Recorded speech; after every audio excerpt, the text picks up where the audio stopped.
As you can see, I have our Christmas tree up. My roommate and I put it up last night. And I'm not just bundled up for the aesthetic, it's really cold in here. Feels like even when I have the heat on, I'm still chilly, but I work in front of the window in my room, and so there's kind of always cold air seeping in through. And I try not to blast the heat, but sometimes I just get miserable. So I've got my little fingerless gloves on. And today, in this video, I'm gonna be reading some holiday romances. So I've got 3 books that I want to read for this video. One is going to be on audio, and I actually am filming this so that I can go start it and listen to it out on my walk on my lunch break. So that is going to be Whiteout, which has several authors. They're all like interconnected storylines that happen to all of these black teens during a blizzard in Atlanta. And those authors are Angie Thomas, Danielle Clayton, Nick Stone, Ashley Woodfolk, Nicola Yoon, and Tiffany D. Jackson. The Tiffany D. Jackson one scares me because her books are really scary and like thrillers sometimes, so I hope that it's just sweet and fluffy and not like in the middle of these other 5 cute storylines there's like a murder going on, but probably not. And that is a sort of like, not sequel. I don't know if there are going to be any returning characters, but it is a sort of companion to Blackout, which I read a few years ago, that is a very similar premise where it's a YA book with all these interconnected storylines set during a power outage in New York City. And then the other 2 books that I'm going to read are Season of Love by Helena Greer. This is actually a Hanukkah romance. And then I've Got My Love to Keep Me Warm by Mariama J. Lockington. I love that this is a Christmas story, and it's sapphic, but I mainly picked it up because I really liked Mariama J. Lockington's other YA book, In the Key of Us. She has other books, but that's the other one that I've read, which is sapphic and set at a music summer camp. Is this a book in verse? Oh my gosh, this is a book in verse! Oh, I think one POV is in verse and one is in prose. That's awesome! I don't think I've seen that before.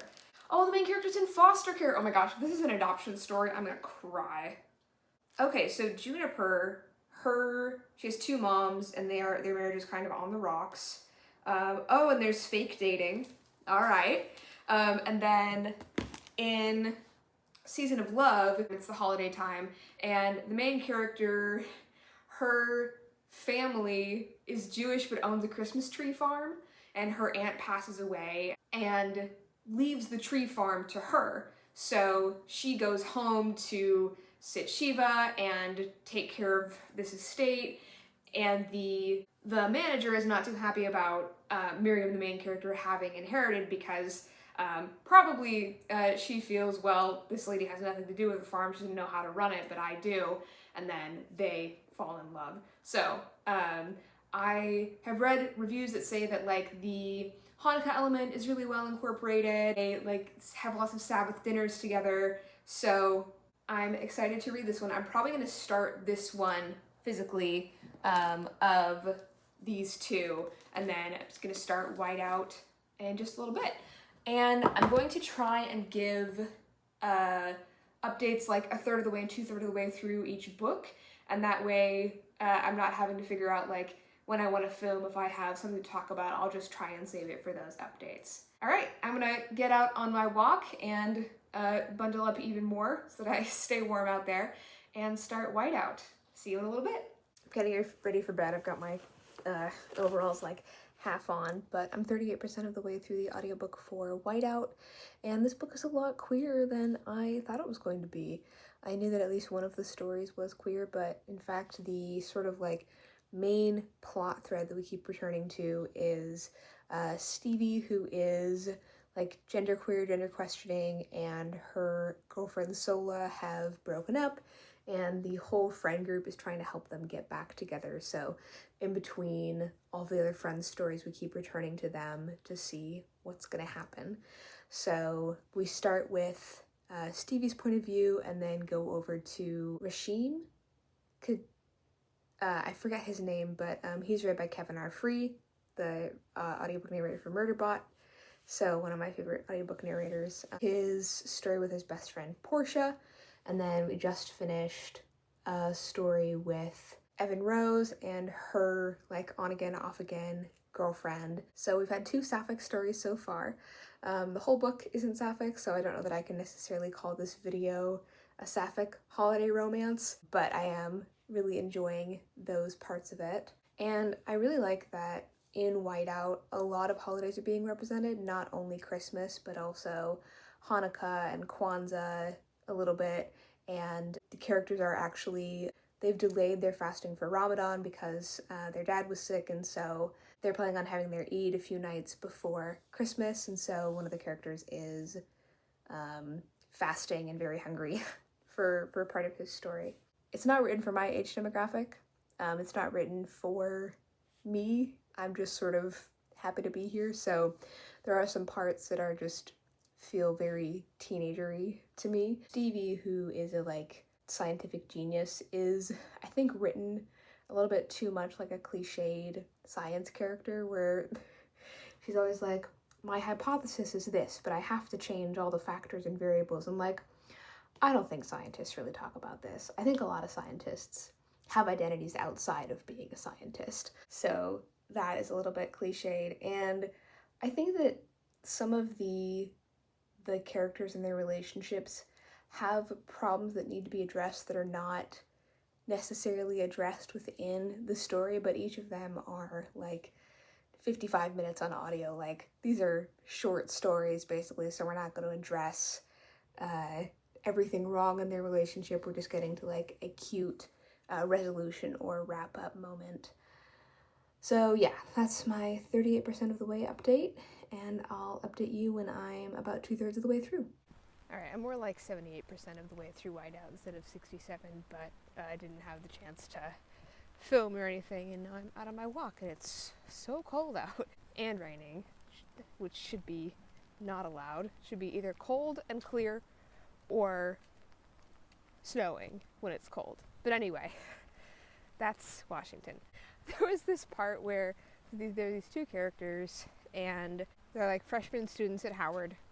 They're coming back home for the holidays, and they're stuck on a bridge because there's just bumper-to-bumper traffic, the weather's really bad, and Atlanta drivers aren't prepared for a snowstorm. But the character is like, she's a 15-minute walk from a concert hall where she's trying to go to see her sister's performance, and it's 30 degrees out, which in Atlanta is a big deal, but here, like, I'd go for a 15-minute, 30-degree walk on a lunch break. I'd do it for twice as long, but her dad was a firefighter, and also her guy friend who's in the car with her is like, don't go out there in 30-degree weather, it's super dangerous. And it's like, it's a 15-minute walk.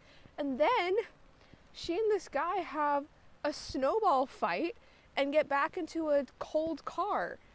That will give you hypothermia faster than a 15-minute walk will. So my Seattle ass was rolling my eyes at that, but I don't want to be that person that's like, it's cold weather, can't you handle it? I can. Let's see, what else has happened? Got through most of the way through a story about that character's younger sister, Jimmy, who is in a band and wants to perform, and reunites with someone that she knew as a middle schooler, and then he got a big break as a rapper. So that one was sweet. I think well written, although she was being, a teenager where she like misinterprets something and then is like, well, I guess he hates me. And several of these stories have been like a second chance romance where like we kissed once and then I misinterpreted something and never spoke to him again. That kind of thing. So, I'm not the target audience for this, but I think that the miscommunication and teenagers being teenagers is kind of annoying. And I don't feel that way with every YA book. But I should finish this today and give you my full review of it once it's all done. Be honest, with a clip in my hair, do I look like the girl from Only Yesterday? Comment down below. I just finished Whiteout. I was also working out, which is why I'm still sort of in workout clothes. And I enjoyed it. I thought it was cute. There was a story at the end between these 2 teens, Ava and Mason, who had broken up and are getting back together, but they're both really into marine biology and they're volunteering in an aquarium, so I really liked that setting, and it was also a dual POV, so I thought that was well written. And it was nice to have the two characters be passionate about something outside themselves. Like, these are the characters that are passionate about, I guess Stevie's passionate about science, and other characters are passionate about like romance or music, so those things are all outside of themselves, but I liked how like specific it was. It's marine biology and they say all these facts about various things, and it felt so much more realistically written than Stevie, who is like, my hypothesis states, then they're like, I really think that moon jellies are cool and I'm gonna lead this informational session for some 7-year-olds in the touch tank. It's very specific, whereas like with Stevie it feels like a cartoon version of what a teen scientist would look like. I wish that not every story had been a second chance romance, because all of them except for Kaz and Portia were. And it was also funny how like in almost every story there was an adult who has to like give the main character a talking to. And in some of the stories it's just like a random mystical person that shows up. So I don't know if that was like an on purpose through line, but it is cool to see adults, you know, advising kids and helping them out and giving them advice on their love lives. At the end there's a little author's note about like, how can you guess who wrote what section? And I thought that Angie Thomas had written the one where Jimmy's in a band and then she meets gets reacquainted with a kid who's a rapper, because Angie Thomas has written about rappers before and she used to be one, but she actually wrote the one with Jordan and Amari, where they're worried about getting hypothermia by walking 15 minutes but not by having a snowball fight. Overall, I'm gonna rate this 3 stars. Again, I'm not the target audience, but I've also read lots of YA and I think that some of the sections were stronger than others, and overall the stories and the arcs of the love stories could have been a little bit different, and I think it would have been better. So that's that. I'm reading another book physically right now, so I'm gonna wait to finish that one, but then once I do, I am gonna start, I was gonna say Season of Love because I had said that previously, but I'm actually, now that I'm thinking about it, I'm kind of more interested in reading I've Got My Love to Keep Me Warm. And I think also that it will go kind of quickly because one of the sections is in verse, and so that will be quicker to read.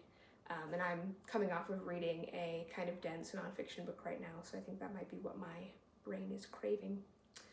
All right, I will get started on that pretty soon here, and then I'll give you my third of the way update.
was trying to film footage of me reading, but this is actually something really sad and horrifying is happening, and so I'm having this, I'm sure, look of like horror and sadness on my face.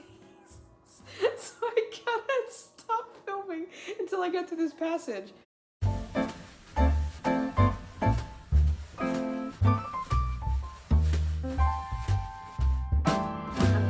Go get ready for bed soon, and I'm gonna be good tonight because last night and a few other nights this week I stayed up kind of late, but last night was Friday, and my roommate and a few other folks and I got to go see Muppet Christmas Carol live in concert. So they showed the movie on a screen and then had an orchestra playing the score. It was beautiful. It was so much fun. But after I got back, I was tired and I was just like lying on my bed scrolling, which I try not to do. I've been getting better about it, but every so often I just need to turn my brain off, and then I got caught up in the endless scroll, you know. So tonight I'm gonna be good, go to bed on time.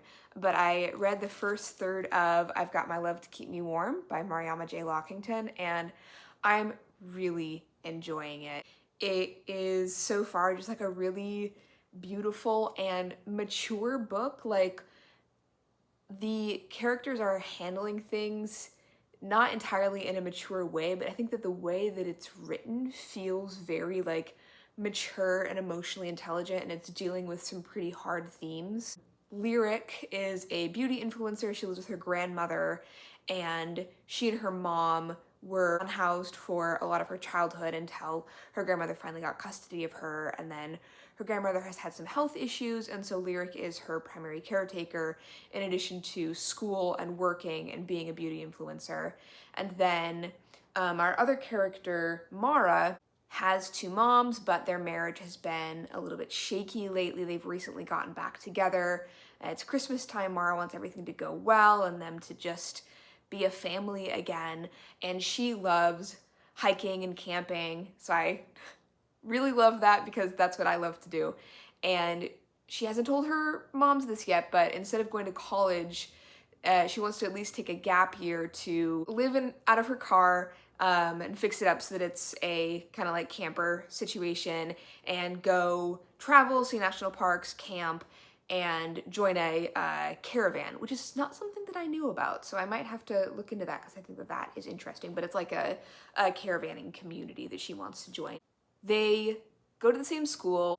Mar is a new student as of the beginning of the school year, and so now that it's December, she's for the last few months had a big crush on Lyric, who's in some classes with her, and Lyric hasn't really noticed her. But Lyric is doing a photo shoot outside for her content, and she pulls Mara into this shoot with her, partly to get back at her like friends with benefits who they're not currently dating, but he posted a video of hanging out with a girl and she got jealous, so she wanted to make him jealous, and so she posted a photo of her and Mara looking really cute together, and it kind of went viral. She got reached out to by a bunch of people who want to sponsor her posts, and people really like the chemistry between the two of them. So they decided to fake date for a little while for this kind of like sponsorship ad campaign, and they'll split the money 50-50. So Lyric gets the money that she needs to help with expenses and going to beauty school, and then Mara gets money for gear for her gap year. But they definitely have a clash of personalities, and they come from different backgrounds, so they're struggling a little bit to like communicate and see eye to eye.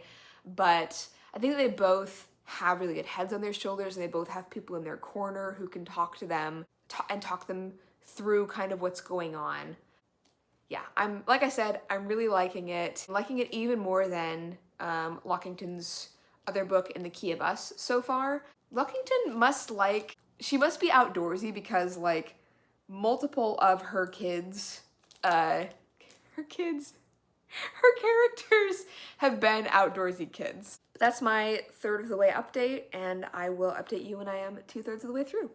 It's the next day. I'm reading more of this, and I just wanted to do a quick correction because I feel silly, but the two main characters are Lyric and Juniper, aka Junie. I was calling her Mara. That is her mom's name, so my bad. Her name is Junie. Just hit the 2/3 mark on this, and I'm still enjoying it. They still haven't, like, admitted their feelings for each other. Juniper is falling hard. I mean, she's had a crush on Lyric the entire time and is sad that they're fake dating and not real dating, but Lyric just, like, doesn't have the time or emotional capacity right now to, like, admit to herself that she likes Juniper. I think that she finds her attractive, but hasn't quite made that, like, emotional connection or realization yet. So I like the yearning, and I think it's gonna have a really good payoff in their relationship. They continue to do fake dates. They went to Winter Formal together and are getting the sponsorships, and we get to see more of Lyric's relationship with her grandmother and more taking care of her.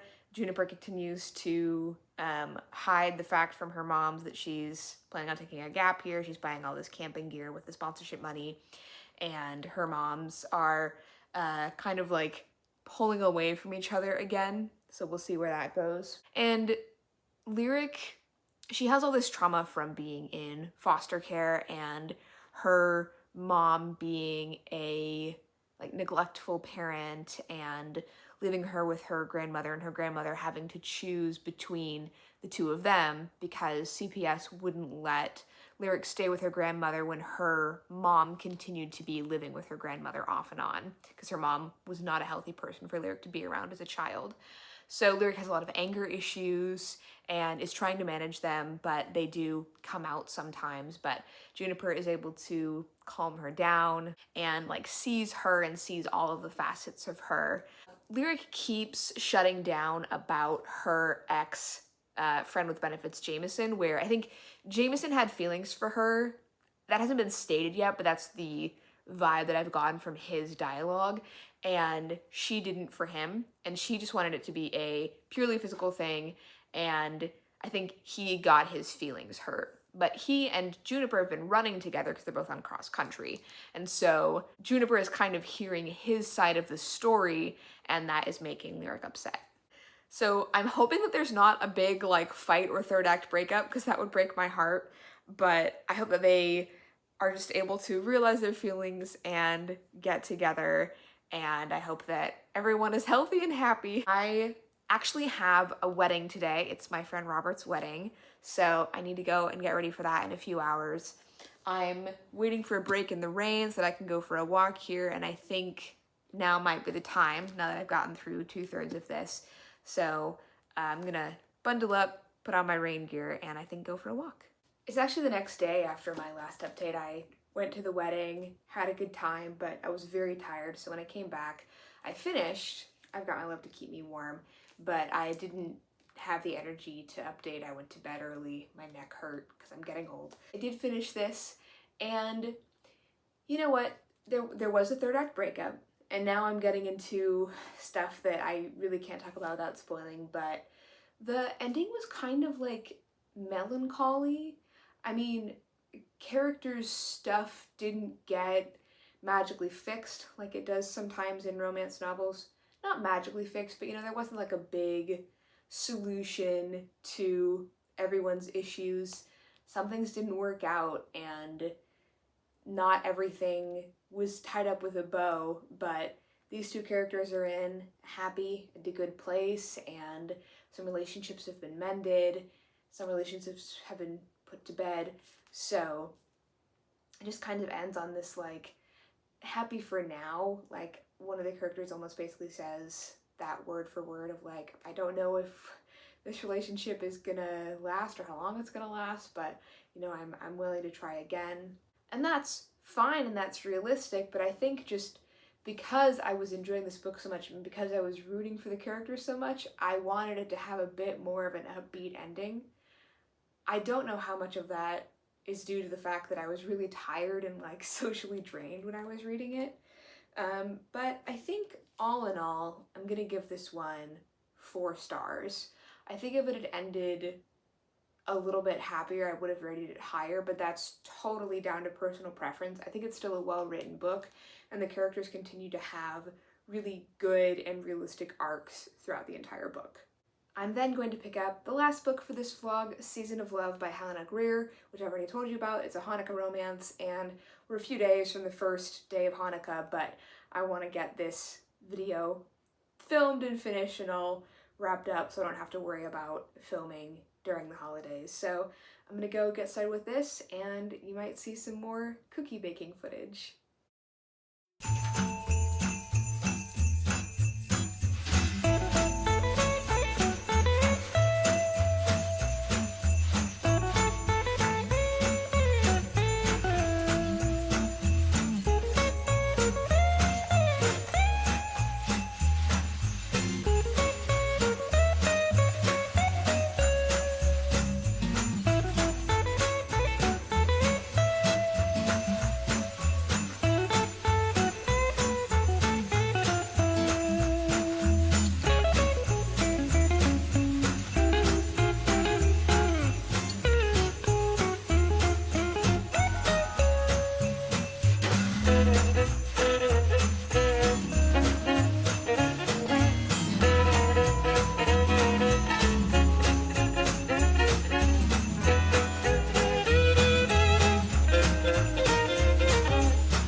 Season of Love. I'm a little bit over, but I wanted to get to a good stopping place in the book, so I'm about 9 pages over. I'm enjoying this. It is not a rom-com, I would say. We're dealing with some pretty heavy topics in here so far, like sobriety and parental abuse and the loss of a loved one. So it is not a like light and fluffy holiday romance, so just know that going into it. And of our 2 main characters, Miriam, the artist who returns to the Christmas tree farm, and Noelle, the manager, Noelle is just really mean to Miriam at first, and now a third of the way through they're only just starting to warm up to each other. They're definitely attracted to each other, but Noelle made some pretty harsh assumptions about Miriam when she first met her, and they've been working together but just like trying to avoid each other, and then after prompting by their friend Hannah trying to be at least civil to each other, they're now finally having some good conversations. But Miriam grew up going to this place called Kerrigan's Christmas Land that her aunt Cass owned, her great aunt Cass owned, and she hasn't been for the last 10 years because she used to go there with her dad, and her dad was abusive towards her, so she just avoided it altogether and has kind of cut a lot of people from that time out of her life. Noelle has been there for the last, I think, 6 years, and is like best friends with Miriam's cousin Hannah, and was really close with Cass and the Matthews who work at the farm. And so she's really resentful of the fact that Miriam, who hasn't been there for 10 years, gets to come back and be the prodigal cousin, and very admired, and people say they, like, you know, love her and miss her, and Noelle's just thinking like, yeah, but she hasn't been here for 10 years and I have.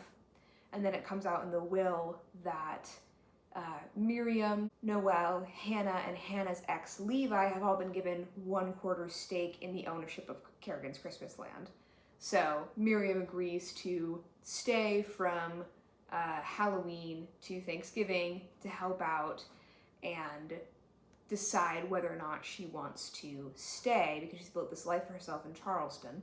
I think Noelle being very mean to Miriam is going to put a lot of people off.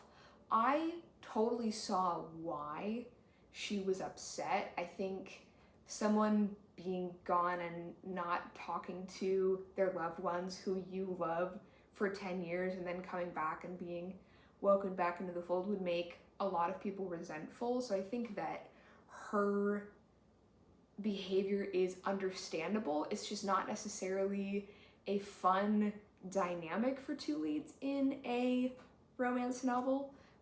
But I am curious to see what their relationship will be like once they start to warm up to each other. I was surprised by Miriam saying that she's 35. I would totally believe 25. I think 25 would be very realistic, but not 35. Also, Miriam's engaged when the book starts, and it's a purely like mutually beneficial relationship for the two of them. They're both not in love with each other, but that felt like kind of an unnecessary barrier and unnecessary complication in the story. I didn't really think that it needed that, and then you get into the kind of the ethics of these two characters starting to like each other when one of them's engaged, even if she's not emotionally in love with her fiance. And as I've been reading, I felt kind of like disconnected from it, but I think that's just the headspace that I'm in right now. Our power went out last night, so I was anxious about food in the fridge and making sure that the power would come back on, and I was reading by a flashlight and candles, and we had a fire going, and that's all fun and cozy, but also when you're an adult and the power goes out, it's a lot more stressful than when you're a kid.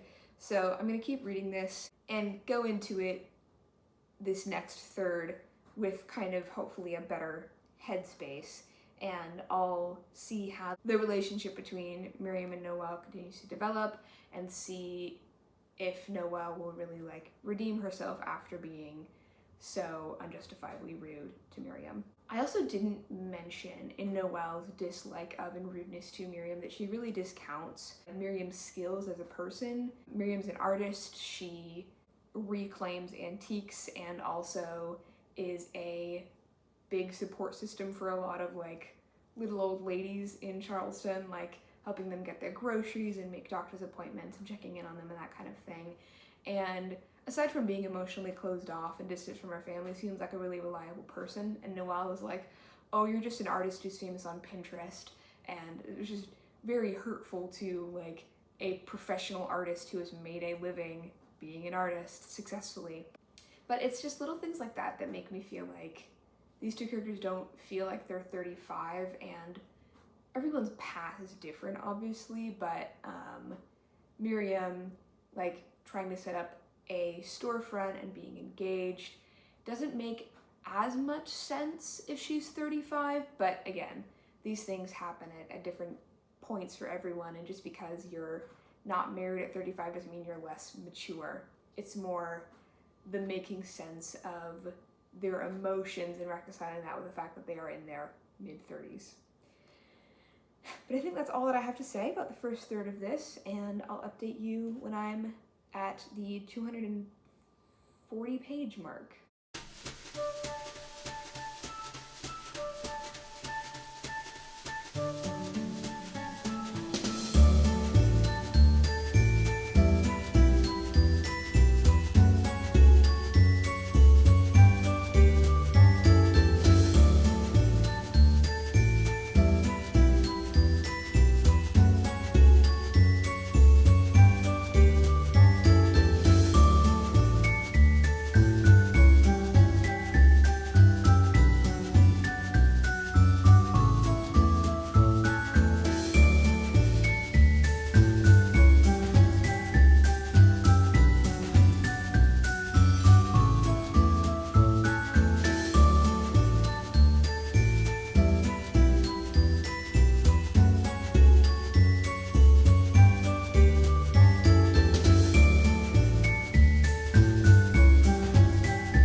The dough's chilling in the fridge for a little bit. It's a very soft dough. We think that maybe it was transcribed incorrectly, so I always add a little bit more flour than the recipe calls for. But I've got my cookie cutter collection here. So we've got some trees of multiple sizes. Oh, another tree. Stars of multiple sizes.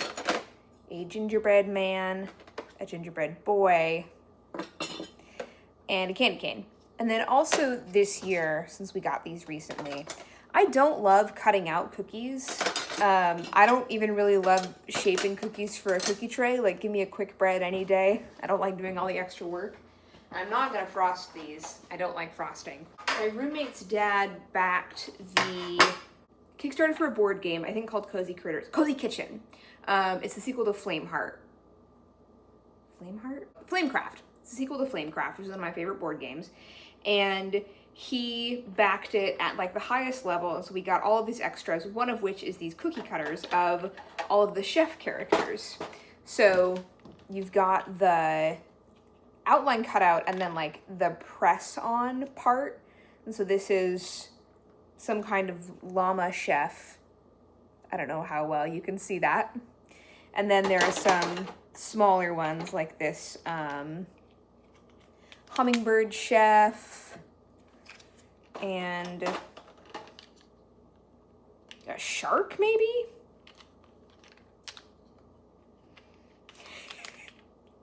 I think a shark. So I'm gonna cut out a few of those as well. I've used this kind of cookie cutter before that has the imprint, and I don't know if it's gonna translate, but I'm gonna make an attempt. So that's what I'm gonna be cutting out. We've got friends coming over tomorrow. We're gonna do a little bit of cookie exchange. We ate all the jam thumbprints that I made earlier in the video, but I made peanut butter blossoms. And this year I didn't wanna do Hershey's Kisses, which is traditional because Hershey has really bad business practice and is a bad company. So I used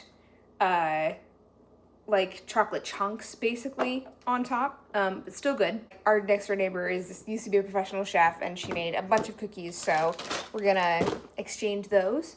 Like I said, I'm waiting for the dough to cool, and then I'm gonna roll it out and cut it out.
There's a dome light right above my face, so I can't guarantee that it won't be in shadow.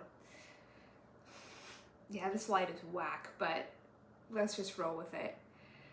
While I was at work today, I started reading a book on my computer, and it's an ebook that I own on Kobo.